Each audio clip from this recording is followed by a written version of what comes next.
Aquí estamos invitando ya a nuestra invitada coach de Bolivia.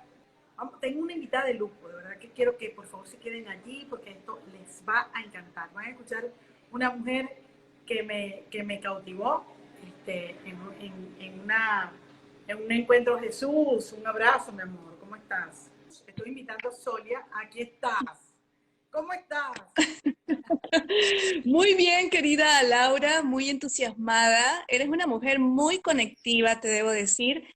Y bueno, pues creo que me siento ese magnetismo de tu energía que solamente es comparable a los seres humanos que han renacido de la oscuridad emocional. Entonces creo que veo un espejo a ti de una mujer empoderada porque es así como me siento. Así que muchas gracias por esta invitación. Bueno, yo estoy feliz de tenerte. Yo les voy a contar de dónde conocí a Solia. Yo les he contado a ustedes que yo participé en la feria Dreambox, Mujeres Autoras, en la Feria del Libro Barcelona, España, por Venezuela. Y Solia participa por Bolivia. Y entonces seleccionan una mujer para hacer un libro de mujeres Dreambox del mundo y nos seleccionan a ambas y estamos compartiendo allí y tenemos un espacio donde estamos compartiendo y conversando. Y cuando escuché tu historia, Solia, bueno, la historia de todas, porque la verdad es que la historia de todas esas mujeres que están allí en Mujeres Dreambox es un libro que van a tener que leer. Y la tuya en especial me, me cautivó porque forma parte de esos seres humanos que dice, ok, esta fue la vida que me tocó, estas son las cosas que estoy viviendo, ¿qué hago con todo esto? ¿No? Es una decisión. Entonces, se las presento nuevamente. Solia Centeno es coach, por eso está aquí en este espacio, porque este espacio es Cuentos de Coach. Les agradezco a todos los que se están conectando aquí, pero además es escritora, es investigadora, conferencista y tiene una premisa, una visión de vida que es el tema de la educación, activista del cambio educativo. Solia, ¿cómo te defines?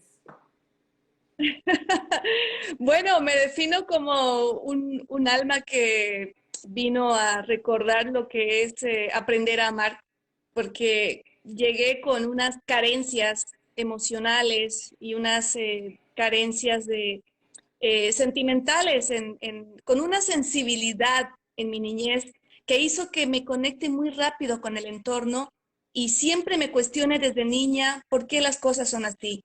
Siempre me sentí que no encajaba, sentí que estaba adelantada en mi tiempo siendo tan niña y creo que esta vida lo que me está enseñando es recordar lo valioso que es aprender a transformar un desafío y una oscuridad emocional en un aprendizaje, porque eso es lo que me ha llevado adelante a superar situaciones tan difíciles, quiebras, fracasos tan duros, oscuridades emocionales tan profundas, inclusive intentos de suicidio que me ocasionaron mucha culpa por muchos años. Entonces creo que soy un alma muy viejita, muy terca, que ha venido a tundearse lo suficiente para aprender a amar lo que es esta existencia. No, yo aquí a la gente de mi comunidad le voy a decir que ahorita vamos a escuchar cuentos de Solia, bien interesante, pero a mí me gusta mucho esto porque como esto es cuentos de coaches, es una pregunta obligada. ¿Qué estaba pasando en tu vida cuando decidiste, yo quiero certificarme como coach? Bueno, toda mi vida, hija de un maestro, hija de un militar del ejército, me llevó siempre a estar conectada con la realidad social de mi país. Yo quería ser de niña filósofa, quería ser arqueóloga, letras, todo lo que sea las humanidades. No se dio, no se dio. Obviamente lo típico, tenía que estudiar algo que me dé dinero. En este momento esas cosas no generaban, según mis padres y mi entorno, algo que me dé de vivir. Y obviamente pues estudio derecho, imagínate, habilidades duras, una niña con tanta sensibilidad, tener una programación tan dura que aguanté 20 años en esa profesión y en una situación muy, muy curiosa en mi país, pues de la noche a la mañana termino sin trabajo, termino con un montón de deudas, con una crisis existencialista, problemas en mi hogar, o sea, un ramillete de situaciones que a cualquier ser humano le pueden quitar su estabilidad emocional.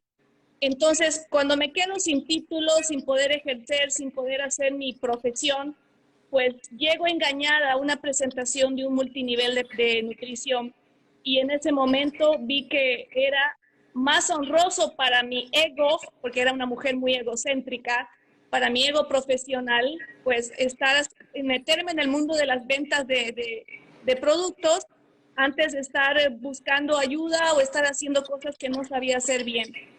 Estuve 10 años en ese entorno, desarrollando habilidades blandas, investigación, y en un momento me llega un mentor, Jürgen Klarich, que es activista del cambio del sistema educativo en Latinoamérica, pidiendo testimonios de personas que habían sufrido fracaso y dolor del sistema educativo.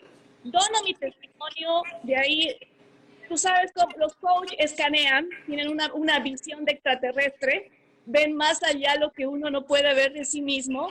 Y él me dice, estoy delante de una gran escritora, investigadora y conferencista. Obviamente yo no me lo creí. Yo dije, este señor lo dice en agradecimiento porque le di el testimonio. Pues escribo el libro, de ahí nace escribir el libro. Y 3 años que estuve de escritora, comienzo a hacer investigaciones y comienzo a trabajar en plataformas educativas. En una de esas plataformas era Adult Training, de Lilian Ruby Coach, que tiene la representación de Unilead de Miami. Y me dice ella, cuando me dice, como me vio trabajando en el tema educativo, me dice, me gustaría ver qué propuesta harías para adolescentes entre 10 y 12 años para el desarrollo del ser, que es el área que trabajo. Le muestro mi contenido y me dice, ¿eres coach? Yo, no. Mira, si así, de una manera empírica, estás generando este contenido para la juventud, ¿cómo sería si tuvieras metodología de una life coach? Y tú sabes que le digan eso, que le digan eso a un ser humano que está en constante mejoramiento continuo, pues no fue mal. Fue como que me dejó la oruguita que comenzó a comerse la hoja, me vino la ansiedad, pregunto información, me manda ¿cómo es las materias? Y yo digo, wow, todo esto es mi enfoque, todo esto es lo que vengo haciendo, pero lo vengo haciendo sin tener una estructura, sin tener una metodología. Entonces, tiene razón, esto va conmigo. Así comenzó mi historia. Ahora estoy muy feliz porque yo pensaba, mi humilde ego profesional en ese momento, cuando uno es autodidacta y te construyes, a veces caemos en el ego personal. En ese momento dije, yo pensaba que tenía todas mis herramientas. Cuando entro al mundo del coaching, me quedé sorprendida de la gran habilidad, de los cambios que podemos realizar solamente sabiendo preguntar. Yo jamás me había enfocado en hacer las mejores preguntas. Yo buscaba respuestas, buscaba conclusiones. Entonces me cambió la perspectiva de vida y no tienes idea los cambios que he tenido en estos últimos 6, 7 meses solamente aprendiendo a escuchar y preguntar. Qué bueno, yo les quiero decir a ustedes, porque a lo mejor se conectaron tarde en el live, y les doy además la bienvenida. Jesús, ojalá que no te saque más, Giselita y todos los que se están conectando. Que hay mucha gente, y en el mundo de hacer coaching, pues te consigue del otro lado gente desesperanzada, o muy resignada, o muy resentida, hoy con el tema pandémico a nivel del mundo, porque eso no le está pasando a alguien en particular, le está pasando al mundo, ¿no? Yo escuchaba tu historia y decía, wow, yo me certifiqué en coaching ontológico, pero también en coaching organizacional, y Ken Blanchard, con el que me certifiqué en organizaciones, habla del tema de la confianza. Y él trabaja sobre unos mitos, además la mide. Es uno de los personajes organizacionales que miden la confianza. Entonces, dicen la confianza es muy efímera. No, la confianza no es efímera. Cuando Jack Welch renunció de General Electric, las acciones nada más que bajaron 30%. Entonces, eso no es efímera un carajo, ¿no? Se puede medir cómo una persona puede generar confianza y tal. Tú decías, y algo que me conectó muchísimo contigo fue, la gente perdió la confianza en mí. Yo tuve que trabajar para recuperar eso. Y eso me conectó mucho porque decía, yo digo, esta es una persona que ha trabajado a pulso cosas aterrizadas, que no es la coach que está allí como que todo lo que me pasa está lindo y soy una cheerleader con los pompones, sino que está allí y cómo he podido hacer del dolor algo para sacarle provecho, ¿no? Entonces, a mí me encantaría, Sole, que tú compartieras, si eso es posible, claro, ese cuento de cómo hiciste para hacer, la confianza se pierde y se puede construir también. Para mí, tú eres un reflejo de eso.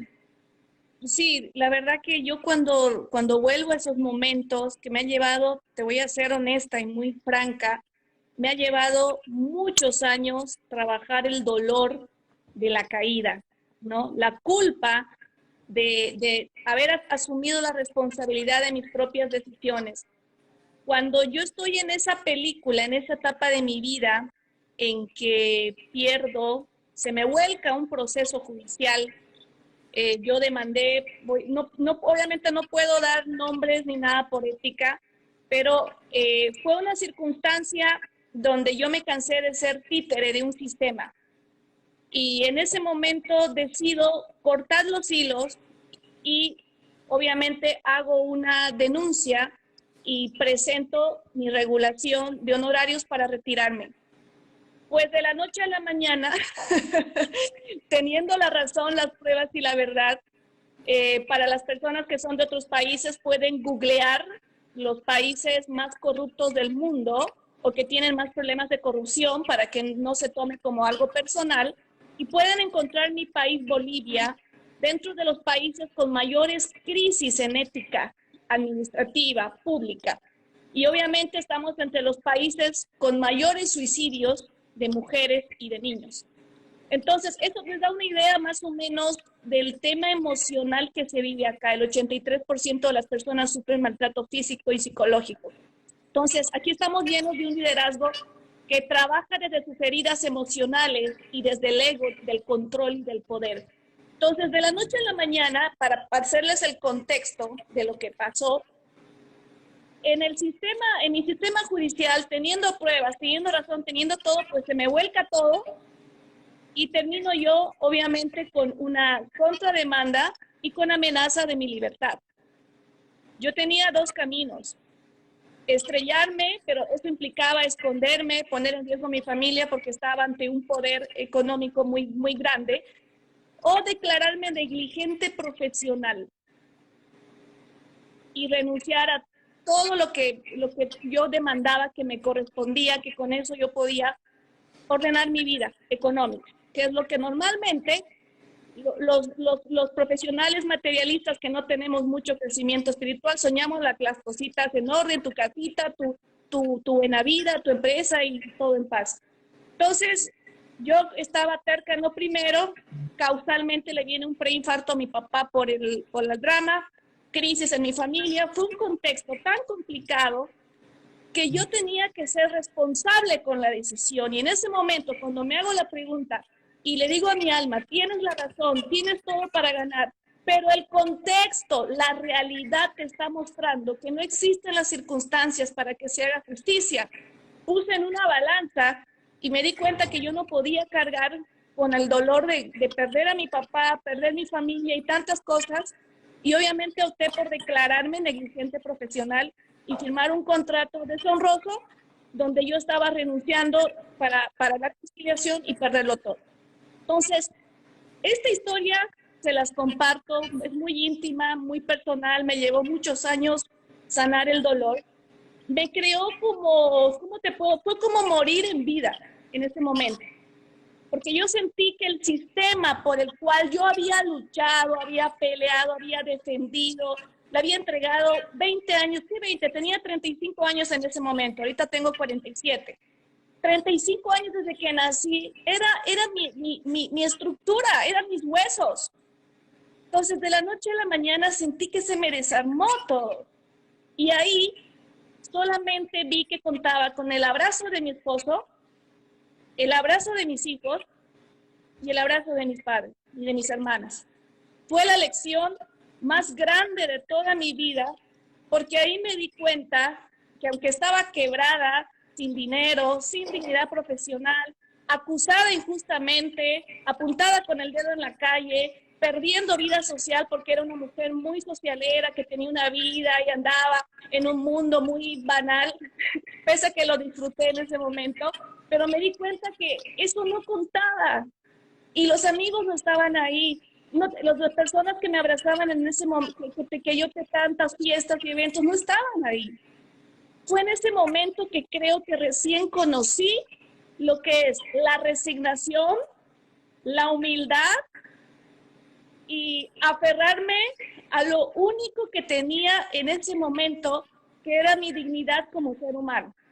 Porque si bien yo socialmente, si quieres, y materialmente y económicamente estaba out, fuera, pero en ese momento sentí, aunque suene cliché, pero es verdad, cuando me miraba decía, estoy completa, tengo un esposo que me abraza, tengo unos hijos que me dan razones para seguir adelante porque en algún momento me quise autodestruir por tercera vez, y tengo unos padres que a pesar de que los desilusioné, me aman, para bien o para mal me aman. Entonces fue un momento con mucha catarsis en mi vida, que cuando yo me siento y dije, ¿qué voy a hacer con mi vida? Tengo 35 años, solo sé sentarme en un escritorio, solo sé dar órdenes, solo sé hacer contratos en una computadora, solamente sé hablar bonito cuando estoy con gente bonita. ¿Qué voy a hacer de mi vida? Te juro que ahí me di cuenta la importancia de ser una persona con habilidades blandas. Ahí me di cuenta la tristeza de la mediocridad profesional que estamos generando como sistema. Y ahí entendí por qué tanta gente se suicida y se mata y no puede ni con las deudas a pesar de tener una familia hermosa. Tenía deudas gigantes, sí, el 50% no lo sabía mi esposo, o sea, de yapa. Sí, decimos de yapa como el cherry de la torta. Entonces ahí tuve que aprender a decir la verdad, tuve que aprender a ser transparente. Cuando ya la gente se avergüenza de decir que tú eres su amiga o se vuelcan en la calle, cuando lo vives eso en carne propia, yo tenía dos caminos: ponerme a llorar, no salir de mi casa, o seguir caminando, aunque se me caigan las lágrimas, y decir, Solia, esto es consecuencia del mundo en que has estado, pues, ¿qué tienes que hacer? Seguir caminando y avanzando y buscar cosas diferentes. Fue muy humillante para mí después de estar en una oficina hermosa, elegante, en el mejor lugar de mi país, de la noche a la mañana estar repartiendo volantes en la calle, con una gorrita, un jean, una polera de la marca de la empresa y que nadie me reconozca. Como no podía con mi ego, porque estaba muy herida en mi parte profesional, después de estar trabajando en bancos, de los mejores bancos, en consulados, en empresas, y después de estar hablando en la calle, convirtiendo mi bufete en un club de licuados. Entonces, imagínate ese momento, o sea, yo sé que todo es honroso, pero en ese momento para mí fue el momento más difícil de mi vida. Y obviamente debiendo tantísimo dinero que no sabía ni cómo lo iba a pagar. Entonces, ¿qué comencé a hacer? Agarraba mi mochila, mis cosas, me iba a las provincias, me iba a los barrios alejados, buscando personas que no me conozcan y que sean más ignorantes que yo, para poder reconstruir mi autoestima como profesional. Fue un trabajo de 7 años en que me aislé del mundo social, me aislé de todos los círculos que tenía. Muchas amigas me escribían, no sabían si estaba viva, si no estaba, si estaba muerta. Y yo no tenía ni siquiera para comprarme un buen par de zapatos, no tenía para comprarme la ropa que antes me compraba. Tuve que liquidar mis joyas, liquidar muchas cosas de mi patrimonio y comenzar prácticamente de cero. Fueron 7 años, yo dije, no, vamos a otro país, dije, no, o sea, yo tengo que levantarme en mi país, Bolivia, y tengo que demostrar que soy una persona digna y que verdaderamente fui víctima de una injusticia, como tantas personas son víctimas de una justicia en este momento en países que tienen crisis sociales. Fue una decisión que... Dime. Yo quiero chequear contigo algunas cosas de eso, porque yo reflexiono mucho sobre lo que es el tema de la dignidad. Para mí la dignidad en una persona es como la calidad en las empresas, no se negocia. Y yo te escuchaba hablar y yo decía, wow, qué impresionante. Primero te quiero agradecer que además en Cuentos de Coaches puedes contar tu historia y puedas decir todo lo que viviste, porque bueno, nos une una historia también país, unas cosas bien desafiantes que se viven a nivel de entorno, y tú has decidido estar allí, y yo estoy sumamente convencida de que hay que hacer el bien para que el mal no avance. O sea, nosotros tenemos que hacer, y tú agarras y dices, yo voy a ser una activista del cambio educativo. A nivel de lo que has aprendido como coach, ¿en qué se centra ese activismo y ese impacto en lo que tú quieres lograr con la educación, Sonia? Bueno, escribí un libro que se llama Sobreviviendo al Sistema Educativo hace 3 años atrás, que en ese libro no solamente cuento la historia, sino que a raíz de ese libro nace una página web y un blog de manejo de emociones negativas. Nace un contenido que comienzo a compartir de manera gratuita en colegios y universidades con una bandera en base a la experiencia que me tocó vivir. Cuando yo miro todas las circunstancias difíciles que pasé en mi vida y que tuve tendencias a la autodestrucción, me di cuenta que yo no sabía manejar mi tema emocional. Entonces dije yo, ¿cómo puedo convertir este dolor en una inspiración que me permita avanzar en mi vida sin culpa, sin sentirme culpable de situaciones que mientras más voy madurando y viendo, te van saliendo infinitas posibilidades con la sabiduría que vas adquiriendo? Entonces, para no ser víctima de mi propia historia, decido transformarla en un aprendizaje, sacar pases de la historia, que eso obviamente ahora lo estoy puliendo más con el coaching, para en el sistema educativo llevar la bandera, aparte de insertar la materia de educación emocional y filosofía de valores, aplicar la congruencia dentro de los valores universales de la formación académica de un ser humano, llámese niño, adolescente, empresario, corporativo o ser humano. Porque si no existe la congruencia, no se van a poder bajar los niveles de corrupción en el país. O sea, cuando yo analizo por qué caí, que ingresé en un mundo que quizás no era el mejor para mí, caigo en la misma justificación que hacemos todos, que tenía que pagar la cuenta, que tenía que hacer esto, que era una oportunidad, que necesitaba el currículo. Entonces, ahí me di cuenta que tenemos un chip, una programación de hacer cosas que nos vienen por sobrevivencia, por necesidad, por dinero, por control, por poder. Porque ese chip lo traemos desde el colegio, desde el momento que nos promueven la recompensa y el castigo. Sin embargo, si se cambia la película y comenzamos a insertar en los niños la importancia de hacer cosas que me generen amor y felicidad, de hacer cosas por amor, solamente ese chip puedo blindar a un ser humano para que no sea víctima de su necesidad y sepa filtrar lo verdaderamente importante y lo que lo edifica de aquello que lo puede alejar de su propósito de vida, que es ser feliz, ser plenamente feliz.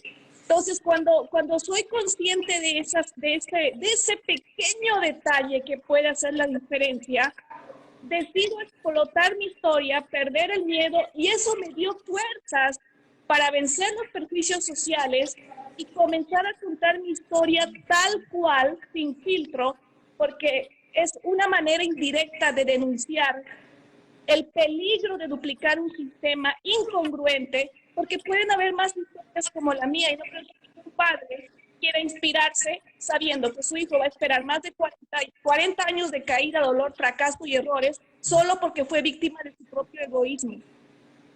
Todos hablamos de egoísmo, de hacer el bien, pero no estamos haciendo una política puntual donde tengo yo que trabajar como ser humano para poder hacer la diferencia. Y esa respuesta está en la congruencia entre cuerpo, mente y espíritu, que a través de una metodología de poner moldes de seres humanos, tanto en historias como también en prácticas de la vida, se puede improntar, así como nos han improntado la semilla del oportunismo, también podemos improntar la semilla de lo que verdaderamente me conviene como alma para ser feliz, que es hacer cosas que amo hacer. Es algo tan básico y sencillo que se puede trabajar.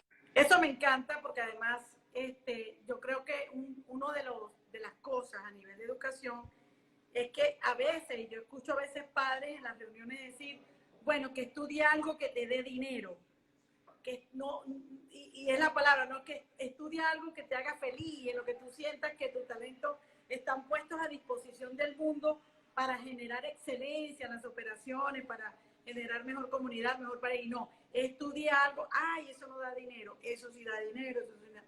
¿Cuáles son?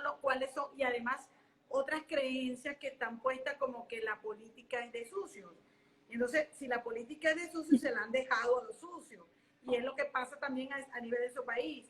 Entonces, ¿qué hacemos nosotros? Lo que tenemos ética, que además también se ha confundido el tema ético con lo legal. No todo lo que es legal es ético.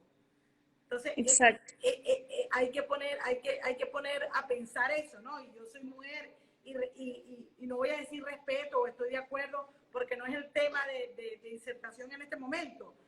Pero, por ejemplo, si ponemos el tema del aborto, que es legal en algunos países, no sé, porque otra conversación sería si es ética la cosa. Entonces, como eso, muchas cosas. Hemos tergiversado el tema de lo legal y ético y hemos legalizado muchas malas prácticas. Yo creo que me encanta, mujer, tenerte aquí.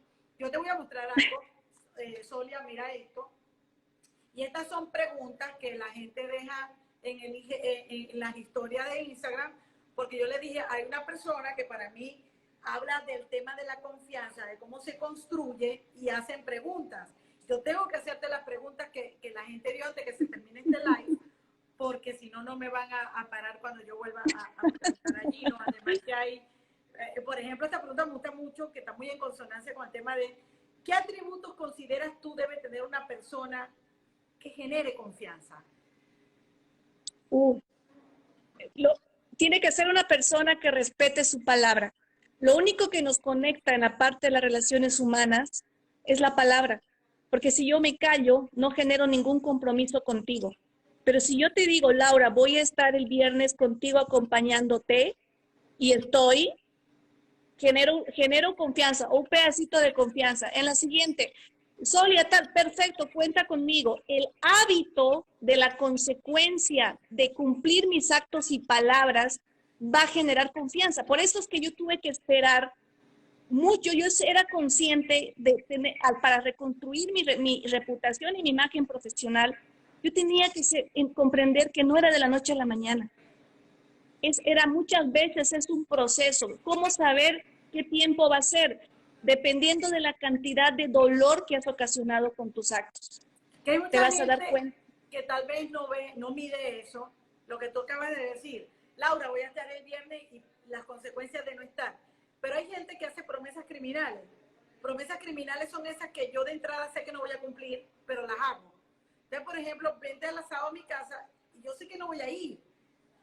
Pero no sé por qué el miedo a perder el costo de simpatía, al tal, entonces te digo, Sonia, sí voy a ir, pero yo sé que no ir. Entonces, es como el tema del no decir que no, el no merecer decir que no al otro, también transgrede los niveles de confianza en una relación. O sea, ¿cuánta gente se compromete con cosas que no? ¿Cuántos sí?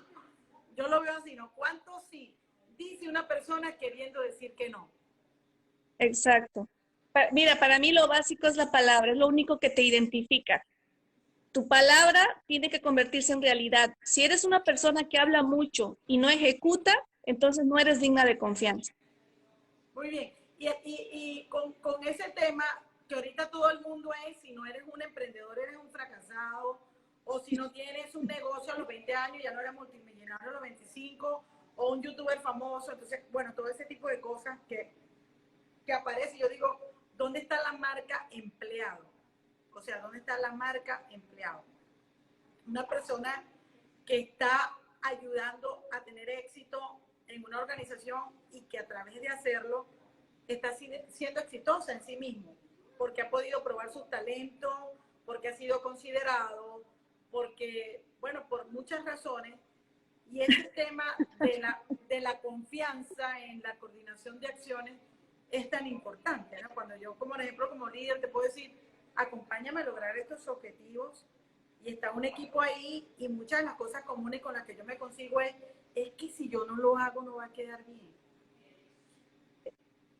Hay un detalle, Laura, en lo que estás diciendo ahorita que me vino de inspiración. Obvio, sí hay muchos emprendedores, está el cliché de que si no eres emprendedor eres un fracasado, pero ¿sabes por qué está pasando eso?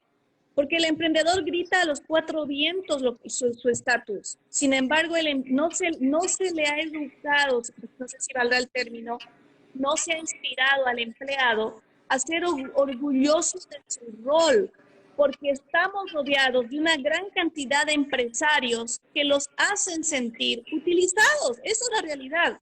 Pero si el empresario empodera a sus empleados, yo he visto, el empleado es el primero en sacarse la foto y decir, estoy en mi puesto de trabajo y estoy feliz porque gracias a mí, no sé, hay este central de energía, gracias a mí esto está limpio, gracias a mí, es un tema educativo, volvemos a lo mismo. Si al empleado se le educa, se lo empodera y se le muestra cómo él es parte de un hilo conductor que mueve el mundo, yo creo que se equipara la tortilla o capaz se desbalanza y otra vez el empleo puede tener poder. Es cuánto mercadeo estás haciendo de tu rol. Y en eso los emprendedores son más marqueteros que los empleados. Hay que enseñarles marketing también a los empleados. Por ahí, no, es que total, yo estoy de acuerdo con eso. Esa marca empleado hay que empoderarla. Por ahí está conectada a Jai Carpio, que fue una de mis jefas funcionales en los temas de cambio, cultura y desarrollo. Una persona que además me admiro mucho y que está trabajando ahorita en marca empleadora, que tiene que ver con esas empresas que también yo elijo querer trabajar allí, ¿no?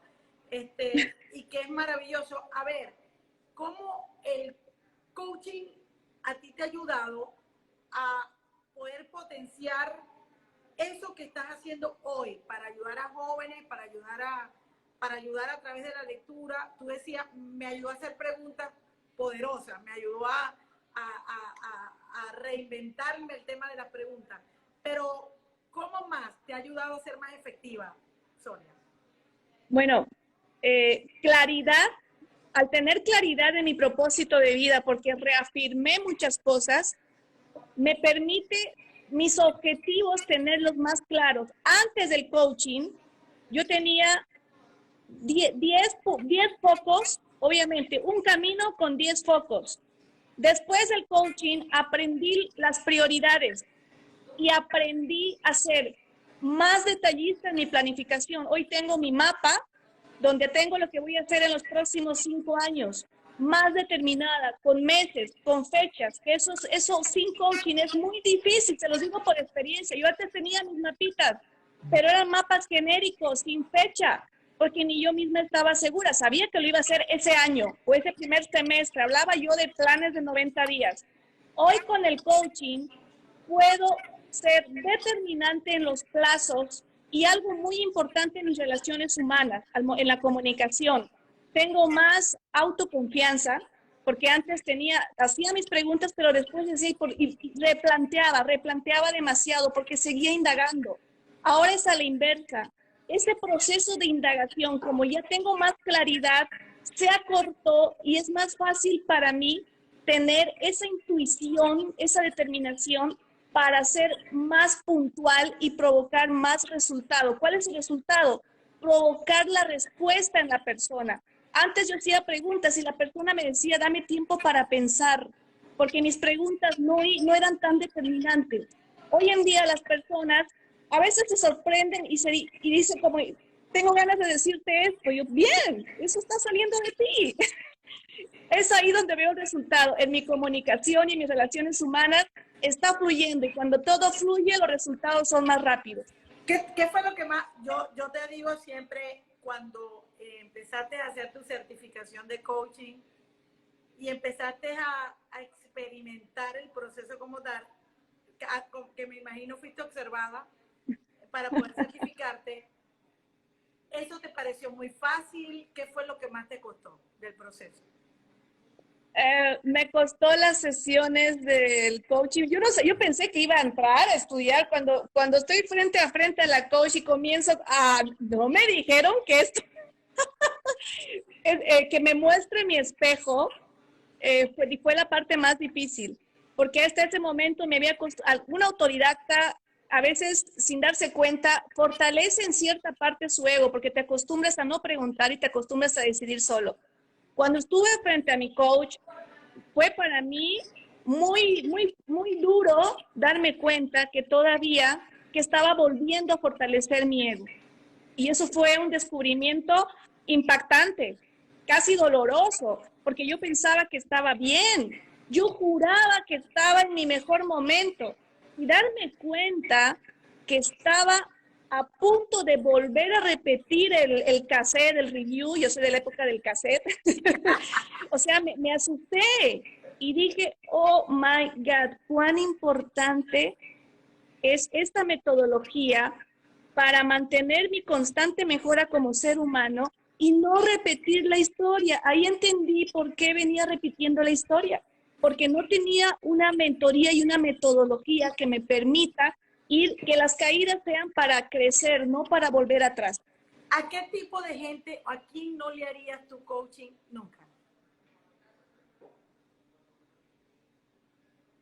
¿A quién no le haría coaching nunca? Yo creo que a los presidentes de mi país. Mira que eso iba a ser una pregunta. La próxima pregunta iba a ser personaje político de tu país a quien te gustaría hacerle coaching. Porque veo gente que está tan encasillada en su rol y en su ego que digo, pierdo mi tiempo, ¿no? Y a cualquier ser humano, obviamente, que esté metido en su filosofía y en su creencia. Inclusive, puedo ir más allá, a un religioso, por ejemplo, a un fanático religioso. Jamás de los jamases le haría coaching, ¿no? Es más, le doy la razón para sacármelo de encima. Toda persona que esté metida en su creencia, en su filosofía, en su fanatismo, yo les digo, tienes toda la razón. Muy bien. Y lo dejo tranquilo, porque esa persona busca que le alimenten el ego. Si yo comienzo, no, la que va a salir con canas voy a ser yo. No, es interesantísimo. A ver, personaje de la historia con quien te hubiese gustado tomarte un vino y conversar. Albert Einstein, Leonardo da Vinci y Sócrates. Pues Sócrates, para que te diga eso, solo sé que no sé nada. De verdad, porque considero, son personas que han hecho tanto con su vida que le haría 500 preguntas para entender qué rato dormían, cómo eran sus hábitos, cómo su metodología. No, esas personas tienen mucho que aportar. A ver, Sonia, yo estoy haciendo una estadística y estoy haciendo una investigación como tú, pero sobre el feminismo. ¿Qué piensas tú del feminismo? Pues es que el feminismo me suena mucho a polaridad, así como el machismo.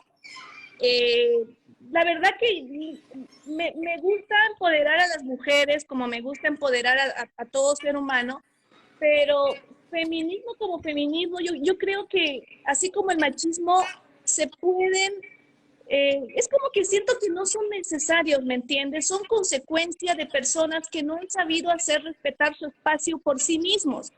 Te lo digo porque yo en una etapa de mi vida Yo recuerdo cuando era feminista, era porque era incapaz de hacerme valer por mis resultados. Y como era incapaz de hacerme valer por mis resultados, necesitaba gritarlos y necesitaba unirme y necesitaba marchar. Pero ahora aprendí que, peor que lo que aprendí a reconstruir mi dignidad profesional, que el ser humano tiene toda la capacidad para lograr el respeto y lograr el empoderamiento sin tener que imponerlo y sin tener que gritarlo a los cuatro vientos. Me encanta. Mira, ¿qué es lo que más te gusta de Bolivia? Véndeme Bolivia. Me encanta que tiene una diversidad cultural, diversidad geográfica y climática que te permite percibir todos los estados del alma humana, porque te vas al occidente, cuando escuchas esa triste zampoña, ves a los indígenas occidentales con sus ponchitos coloridos, ves esa vida, cómo ves que ellos aman esa vida a pesar de la crudeza del invierno y a pesar de la crudeza del frío. Te iluminas con esta ciudad de luces en La Paz a 3.700 metros sobre el nivel del mar, pero al mismo tiempo ves unos valles tan bellos que tú de día disfrutas el sol y en la noche con ese frío, cómo disfrutas la estufa de tu hospedaje. El lago Titicaca, el lago más alto del mundo, el Salar de Uyuni, que es como estar en otro planeta. Para mí son experiencias tan trascendentales que te desconectan de la realidad. De repente te vienes por los valles a 2.500 metros a disfrutar la horticultura y la floricultura, pero verla de cerca con la gente que está en la zona. Disfrutar un calorcito un poquito más caliente que te permita salir a pasear por todos esos viñedos y por todos esos lugares donde hay sembradíos y hay esas serranías verdes. O sea, eso te lleva a una paz espiritual que te da ganas hasta de meditar. Y luego vienes al oriente, que es mi región, a 400 metros sobre el nivel del mar. Y tú dices, ¿cómo es posible que aquí no hay mar? Porque este clima, estas palmeras, esta gente simpática, se me hace que estoy en Panamá, en Colombia, no sé, porque aquí la gente se pelea y me trata tan bien que digo, qué rico que parece que me siento como en un Caribe sin mar. Tenemos un río, pero es un lugar más tropical donde la calidez de la gente hace que salgas de rumba, tu coctelito, tu fiesta, te da ganas más de disfrutar. Ese es mi país, multifacético. Si tuvieras poderes mágicos, ¿qué les cambiarías a Bolivia? La verdad que no le cambiaría nada, amiga. Quizás, a ver, no, vamos a trabajar bien. No voy a hacer que conteste mi mente, voy a hacer que conteste mi corazón. Lo que sea, aprovecha. Mira, yo creo que cambiaría la estructura del sistema educativo y la estructura política. Sí, eso cambiaría. Cambiaría el gobierno y cambiaría el sistema educativo. A ver. Calidad humana es lo único que le falta a mi país. Mujer maravillosa, ¿qué le dices a los coaches que se están formando como coaches? Que aprendan a mercadearse. No es suficiente el conocimiento, si no aprendemos habilidades de mercadeo, porque nadie se va a enterar que uno es bueno si uno no lo pone en práctica. Que pierdan el miedo a ponerse fuegos artificiales, porque esto es como cualquier emprendimiento. Me gustó si eso. Nadie te conoce, pues tienes que brillar. Me encantó eso de ponerse fuegos artificiales. Lo voy a poner en una cosa de la historia manifestando este live. A ver, tu mensaje para Venezuela. Venezuela querida, solo sé que detrás de una gran oscuridad viene una bendición gigante. Yo sé que va a llegar el día en que vamos a volver a disfrutar ese turismo maravilloso en Venezuela.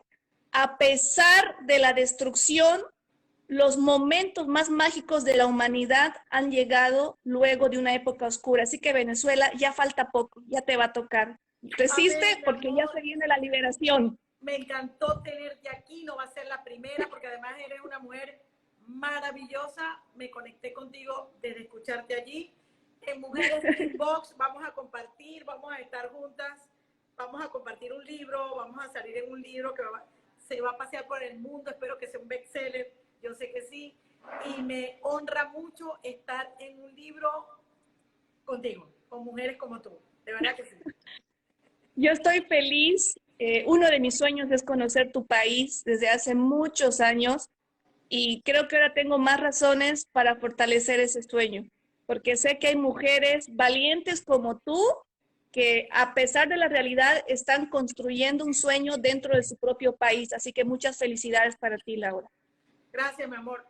Ya te quiero, ya siento que te quiero, que estamos conectadas con el alma y que vamos a seguir sin duda alguna en ese camino de construcción, de tejer redes, como ves, que de verdad que ha sido una mujer tan solidaria, ha hecho la sororidad real de poner su plataforma de Mujeres Dreambox. Y bueno, vamos a estar pasando por aquí porque hay muchos cuentos que echar. Solia, de verdad, bendiciones. Bendigo todo el trabajo que estás haciendo, todo eso bonito.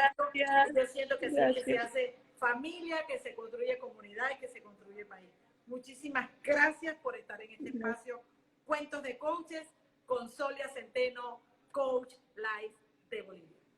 Un abrazo. Gracias. Un abrazo. Chao, chao.